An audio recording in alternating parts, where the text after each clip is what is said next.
Welcome back everyone to Jurassic World Evolution 2 with the brand new and almost released feathered species pack. Today we are going to build a park in the shape of a feather. It shouldn't be a surprise why that is the case, but we are doing this in a creative way and also a cool little bit because I listened to the feedback after the last DLC. I made this fully vanilla, so no mods in use, so even the people on the consoles can follow up if you want to do the same. So I'm gonna explain how I came up with the idea, how I approached this, and how you can also relatively easy follow on these steps and just do something like that if you fancy doing so. So what I did is I used one of the brand new maps that came with the new free update. By the way, these are humongous. The new squared maps are absolutely ridiculous. You can see how freaking big they are, and this is also the reason why I'm also going to delete everything again and just make that a tiny bit more small. Spoiler ahead, it's been a little bit too big anyway, so we have just enough space to fit in all the guts and bits and but if you want to do this, I started googling for vector graphics. Now if you want to build like some kind of shapes in the game, you better start with already something that is a flat shape in itself. So I've seen, for example, Evolution Square. She's doing these type of builds quite often, and you can definitely tell that she's also using these type of 2D graphics or vector graphics as an inspiration, because that makes your life so much more easy to just use these as an inspiration. And so I was checking out some vector graphics for some feathers, because the easiest way to have also a black and white one is making sure that you have the right way of showcasing the highlights of the shape that you want to do. And this is why I did this feather over here. We are starting with a huge bit in the middle, which is the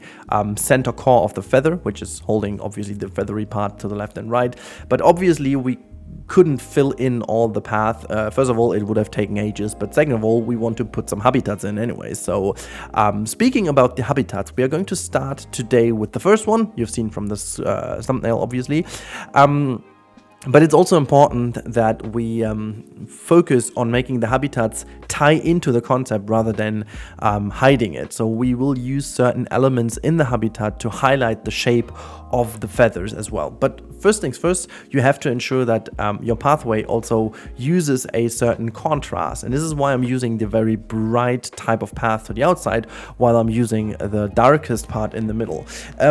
Just don't mind the monorail over here. That was just a quick test if it works or not, but I figured that specifically the shadow is more hindering than it is giving me something. So I was like, you know what, no, I'm just not doing this. I'm very happy about how the feather looks in the end. However, I wanted to go one step further and give this even more contrast, and so I added a full lake to the outside, making sure that the outlines are even more highlighted by the dark contour line of the water, and then having the bright pathway as an element that even seems to be popping a little bit more. It's all about getting this look right, and I'm very happy with how it turned out in the end, because it just gives you this very obvious shape of the feather, and I'm a big fan of that. I'm a really big fan of this because it just really shows that you can do some creative stuff by just outlining a different shape of a park. There are so many examples in real world that humankind has gone this way, whether it been the palm tree in Dubai, or I'm not even sure if it's still alive, but they also have some various projects over there, or just shaping other things in a certain shape that you can only tell from bird's perspective, is something that humans do quite a lot, and especially also already in ancient times they have done that. Don't ask me how they did this and how they had the tools to achieve something like that, but I did, and I think it's just a good concept overall. It's a brilliant concept, don't get me wrong. Yeah, just as a little side note, we will also finish this up during the week. So every day you can now expect another episode until we've all filled that in. But I need your help because we have more spots than animals from the DLC. So we will obviously use the 4 new animals that come with this wonderful DLC. However, it is important that we fill in 2 more. So you can decide whether we want to have other feathered animals in here as well. I'm going I'm going to say that there are a lot of options. We can obviously have the feathery T-Rex in. We can also have the Tyrannosaurus. I still can't pronounce this animal, but we can obviously have that one as well. So please drop down some comments down below what type of animal you want to have in the next one. So we're going to drop this in. And at the end, we are going to also make like a little bit of a nice tour. At the end of today's video, you are obviously getting some very nice cinematic shots of the animals in their habitat. And we are obviously using some of the new viewing options that are within the habitat. So really cool. We have this huge log type of thing. It's brilliant. It's absolutely brilliant. I'm gonna talk about this in a different video where I'm really highlighting how much the new updates actually improved the game. I mean, you can tell from my channel, I had a little bit of a break with Jurassic World Evolution. That was mostly due to the fact that my computer was broken and I couldn't play the game until we moved now, where from what I can tell, there is no particular reason why it works again. It might be the update, I don't know, might be the early access. But certainly I could play the game again. Like, I didn't even know if I can do videos, but it still happened to me in the old flat that the game crashed, and all of a sudden it worked again over here. I don't know, I'm not questioning it, okay? I'm just taking it. It's fine. It's, you know, I'm not changing the running system. It's good. It's the way it is, it's fine. I take that, okay? Fine. Now, without further ado, let's talk about, real quickly, let's talk about this specific habitat. It's basically on top of the feather, so it has to fulfill a certain job, and it has to basically outline the tip of the feather in its full view. And this is why I use the zip line over here to really zip to the very top of this build, and also used some of the, you can also tell that I used the water bottoms to emphasize the shape of the feathers, like how the small feather parts, I have no idea how that's called in English, but how they lay out to the sides to give this distinct shape of a feather. And I wanted to support that first of all with that ditch here on the left hand side, so making sure that we have a little bit of a ditch to get the bit of shade in as well, to give that a tiny bit of a bump. And then I used the texture options to just highlight that with a bit of a brighter texture, and I went with a very random usage of pieces over here. By the way, I didn't want to follow a certain theme. I wanted to specifically be a bit more open and free in terms of usage of the pieces. And one brilliant change they have done is with the new options for Sandbox. I'm not sure if that was already in the last one. I'm pretty sure it wasn't. You can now have all the different foliage options from all biomes in your map. So that's pretty cool. That gives you like a whole range of different items without even running mods. And that is absolutely amazing. And we are slowly getting into a certain area where I gotta say, this game, now in the status it is, it finally became a really creative game that I can totally recommend playing in vanilla. Like, truth to be told, and you can tell from my feedback and also from the way how I played this game until now, played it a lot when it released. I played it a lot with some of the Biosyn DLCs because it was great, but then I just kind of meandered out of it, not because I didn't want to, it's just like something was missing and it was way too complicated. You always needed to run mods and stuff like that, but this time you don't, because they have improved so dramatically.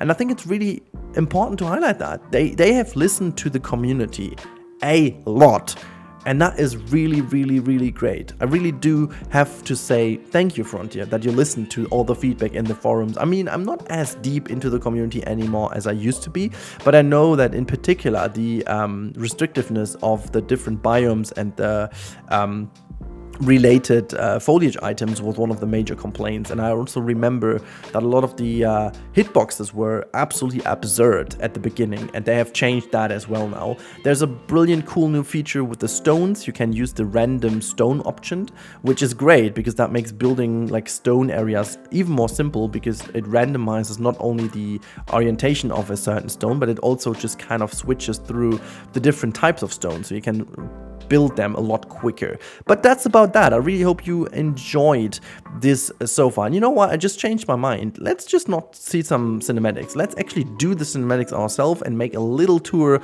without spoiling too much of what's coming next. Let's move into the game. Alright, we should be good to go if we start our little tour from over here. You can see there's the zip line where we are in a second, but we are first of all starting in this building, and you can tell that we are in another viewing area, and this is obviously the wonderful log viewing, and I gotta change to the other side. You can see roaming around the goat, and back in there you can see this wonderful dinosaur strolling around with another log view. I really do like this frame, by the way. It's really cool. You can tell how cool that all looks with you know, everything around. I gotta say though, I have to do something about the background. Like, it's so flat. I gotta put a forest in there or something. I think this should look a lot better. Look at the pattern, by the way. I just love how the feathers look. I love the patterns also with the wonderful color elements on the nose part. It's really well designed. Really gotta say, it's a brilliant looking dinosaur. It's really good. Look at this one coming at us. Ah, brilliant. Love it. Yeah, so this is that view. Let's exit this view. Can we actually let me see that I exit this correctly. Do I escape as exit? Okay, well, that's easy. But now I'm stuck in here. What's that? This makes no sense at all that I'm stuck in here. I just want to go away, but I can't. So, you know, can I crouch out here? I can't. I gotta go out of this camera and then back into the view. Okay, so the game doesn't really like me. But anyways, let's do this little zip line over here, and we can actually ride the zip line. Look at that! Yay! Just doing a little zip line tour over here. Gosh, it's looking so wonderful. So cool that you can finally ride it. It's so good. Ah, so nice. So nice. You can actually do some filming with it. So good. Okay, now we're out. We are not stuck. Look at that. Beautiful. This was also the idea. So we end up being in this area. Let's go into the habitat real sneakily to show you a bit around. I made it quite lush so that they can hide also a little bit, and then you can see with the log view. Also, I gotta say, this log is designed really nicely with like the vents over here, and we also have like a security build. Oh my god, look at that. We can actually enter it from inside here as well. That's kind of cool. That's kind of cool that we are inside here now. And we can switch the camera to the other side. This is the one we've just been in. And if I enter, am I... Oh, look at that. They even got it right, that I'm back in the habitat and not in the outside point. That's good, though. That's good. Let's follow this dude around. Ah, wonderful. Wonderful habitat, wonderful build. I just really enjoyed building that one. Let's move out of this cam and go into capture mode. We can also just hide the UI and show you this beautiful area around. Yeah, you have some sneak peeks already of what's happening in the next episodes, but you know, I'm not going to give away too much.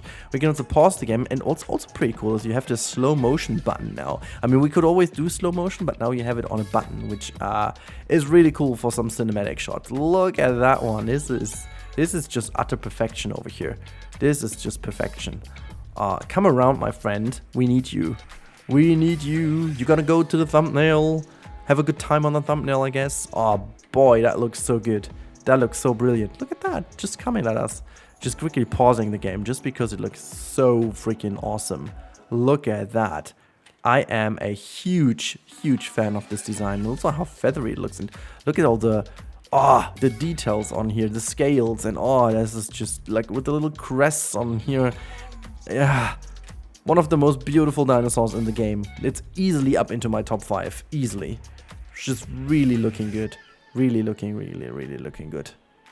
Yeah, fantastic. So this is the build. I don't want to talk too much about it because, well, basically you've seen everything like that.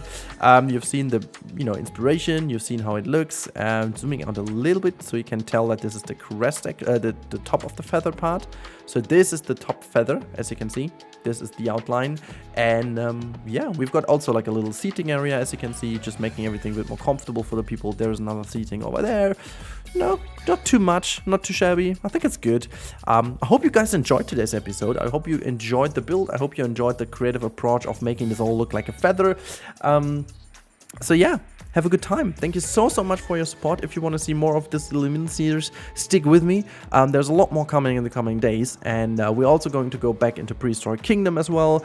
So it's a lot planned. I really hope you enjoy that one. So make sure to subscribe if you haven't already, and also make sure to check if you're subscribed, because as I keep saying, many people do write me that after almost a year of watching this channel, they didn't even figure they weren't subscribed, because YouTube is so good at putting these things out to you guys that you almost feel like being subscribed, but at the end you're not. And then, you know, it's not too much of a difference for you because you still see the videos, but it is for me because the algorithm is not told that you like it. If even in fact, just a little side note, if you don't subscribe after a certain while of watching my videos, you will still get these videos into your timeline, but they will not be pushed to new people because YouTube thinks that people don't sub, and effectively the content is not good enough, so it won't push them to new people. So you will get them as a core viewer, but the others don't. So, you know, please check that. That will help me out a lot. But not too much about me anymore. I hope you enjoyed today's wonderful episode of the new update. And if you are still waiting or debating if you should get the new update or the new pack, I can tell the 4 animals are looking fantastic. So it's really worth a look, and you can get it for tomorrow. So until then, have a good time, stay safe, goodbye.